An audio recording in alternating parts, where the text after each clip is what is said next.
गौरी शंकर साहब, गौरी शंकर साहब, गौरी शंकर साहब, जनाब आजाद साहब, जनाब मलिक साहब, गौरी शंकर साहब, गौरी शंकर साहब जिंदाबाद, आजाद साहब जिंदाबाद, आजाद साहब जिंदाबाद, आजाद साहब जिंदाबाद, मलिक साहब जिंदाबाद, मलिक साहब जिंदाबाद, आजाद साहब जिंदाबाद। जनाब गुलाम नबी आजाद साहब का स्वागत करता हूं।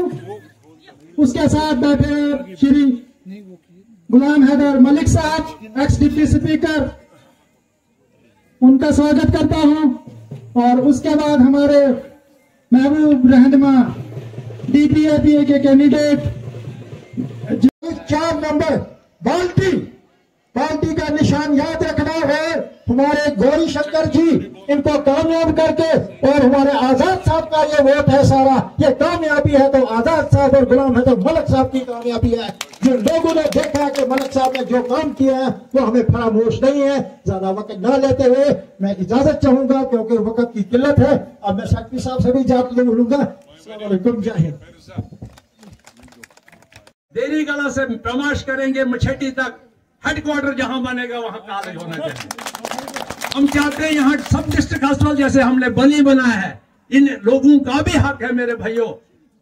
आजाद साहब यहाँ डिस्ट्रिक्ट हॉस्पिटल होना चाहिए और जरूरी है, और इन गरीबों का भला हो सकता है। इसी तरीके से यहाँ कुछ PHE सब डिवीजन जो मैंने बनाई, लेकिन बदकिस्मती से मैं हार गया, उन्होंने बली हेडक्वार्टर रखा। ये लोग बली कहां जाएंगे एक नलके के लिए? मैं चाहता हूं इनकी PHE सब डिवीजन अलग हो, बिजली की सब डिवीजन अलग हो। इसका एक टोपोग्राफी ऐसी है आजाद साहब, मैं कहता हूं न जाने कहां कहते हैं बैक पॉकेट बैकवर्ड, वो लद्दाख है। लद्दाख मैं खुद गया हूं, बहुत डेवलप हुआ है। यहां सही मैंने देखा जाए तो बैक पॉकेट इलाके ये हैं।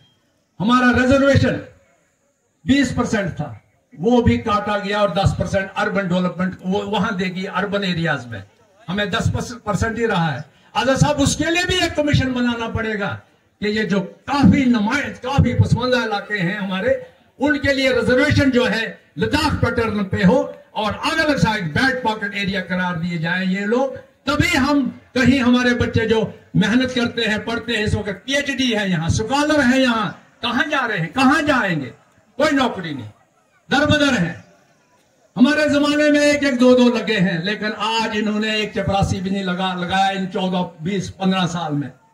आजाद साहब इनके साथ बहुत नाइंसाफी हुई है। मैं चाहता हूं गौरी शंकर जी बहुत एक तरसते उम्मीदवार हैं, दिल में दर्द रखने वाले उम्मीदवार हैं। एक जैसे हम कहते हैं कि ये हमारा सूफी संत, वही सूफी संत है, एक भगत है जौड़ा माता के। मैं समझता हूं कि ये दिल में किसी भी हिंदू मुसलमान हरिजन भाई से बैर नहीं रखेंगे, दिल से काम करेंगे, और आपके लिए हम सब इकट्ठे होके आजाद साहब के छत्र छाया में काम करेंगे, इस इलाके की तमीर और तरक्की करेंगे इंशाल्लाह। ये जो इस वक्त हम मझधार पड़े हैं, इस दरिया में डूबे हैं, हम वो स्टेट भी वापस लेंगे। हम यहाँ का वो जो 35A का है वो भी वापस लेंगे। अरे 370 नहीं देना तो वो हिमाचल वाला हमें दे दो, 371 दे दो। वेस्ट वहां जो दिया है आपने 7 स्टेट्स में दिया है वो हमें दे दो। उसी तरीके से हम यहाँ चल सकते हैं। 35A उनकी आवाज नहीं है, यह आवाज मलार से लेकर गुड्डू फलाल बांजल भटवाल तक के लोगों की आवाज है कि ये सबसे प्रायोरिटी पे, और इस इलाके में डेवलपमेंट के लिए अगर किया जा सकता है तो इस कॉन्स्टिट्यूंसी को जब तक अलग न किया जाए, इसके साथ मलार मढ़ोर को जोड़ा जा सकता है, देवता को जोड़ा जा सकता है, बग्गन को जोड़ा जा सकता है, जो बिल्कुल अर्जाइनिंग है। इसके साथ बट इसका जिस तरीका से ये इसको ज्योग्राफिकल एरिया के हिसाब से इसको कॉन्स्टिट्यूंसी को बनाना चाहिए था, नहीं बनाई गई, लोगों को बस वोट बैंक के लिए रखा गया। सर मलार से शुरू करें तो यहाँ ना नेटवर्क है। सबसे पहले तो मैं मलार से जब मैंने 50 शुरू किया था तो और अगर सुकराला से ये जो मलार तक का रोड है इसको देखा जाए तो सर इतनी खस्ता हालत है, उन खड्डों पे ट्रैक्टर भी बड़ी मुश्किल से चलता है। मैं तो चाहता था जनाब कि ये नेता इस बार जितने भी आए थे सब भाई रोड अगर एक बार चक्कर लगा जाते तो दोबारा जो कभी ऐसे हालात ना बनते। इस तरह की सड़कें जो बनी हुई है इतनी खस्ता है कि इस तरह का ट्रैक्टर रोड भी नहीं है। बाकी जैसा कि हेल्थ फैसिलिटीज की बात की जा रही है, तो हेल्थ फैसिलिटी तो यहाँ मुझे लगता है कि एक किसी को छोटी सी भी पट्टी या जख्म के लिए इलाज करवाना हो तो उसके लिए यहाँ कोई हॉस्पिटल नहीं है। बाकी डिलीवरी के लिए प्रेग्नेंट लेडीज को हॉस्पिटल जाना पड़ता है। बलावर तक अगर पहुंचाना हो किसी पेशेंट को तो वो किस्मत का ही बचता है, कोई ही बच पाएगा, नहीं तो नहीं बचते इस रोड पे। सर जो नई गाड़ियां लेके आते हैं वो कहते हैं कि इस रोड पे नहीं जाना है। यहाँ इतना ज्यादा खूबसूरत इलाका है, इतना ज्यादा टूरिज्म का पोटेंशियल कहते हैं लोग सब आकर के, लेकिन सिर्फ बातें की जाती हैं। टूरिस्ट कौन आएगा? जिनका घर है वो भी बड़ा सोच समझ के इस रोड पे निकलता है। हिम्मत नहीं होती इस रोड पे चलने की, गाड़ियों की भी तो भाई और शरीर की भी। सर इसके अलावा एजुकेशन सेक्टर के हालात देखें, सिगरेट की होगी, 2 किलो दाल होगी और 2-4 और कुछ कपड़ा होगा। ये दुकानदार की हालत है। वो किसको नौकर रखेगा?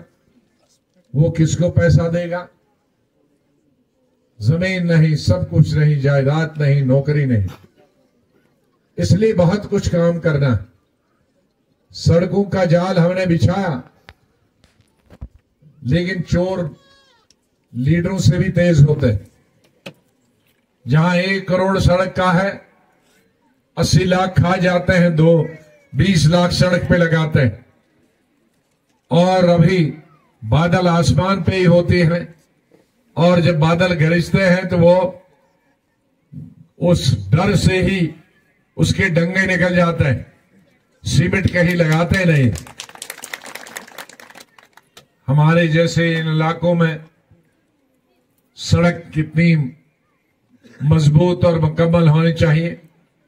मुल्क भर में या जम्मू शहर में सिर्फ बरसात होती, लेकिन इन पहाड़ी इलाकों में, चाहे वो कश्मीर के हों या जम्मू के हों, वो चिनाब वैली के जिले हों, कठवा हो जिला या उधमपुर का जिला हो, इन जिलों में खास तौर से पहाड़ी इलाकों में सर्दियों में बर्फबारी होती है, उससे भी सड़कें निकल जाती हैं। और गर्मियों में बरसात होती है, उससे भी सड़कें बह जाती हैं। तो 2 दफा मरम्मत करने की जरूरत है। अब 2 दफा तो सरकार मरम्मत कर नहीं पाती है, लेकिन एक ही दफा अगर वो सड़कें मजबूत बनाए तो 5 साल तो सड़क बन सकती। लेकिन इतनी सड़कें कमजोर बनाते हैं खाली पैसे निकालने के लिए कि वो उसका साल भी नहीं निकलता, 6 महीने भी निकलता।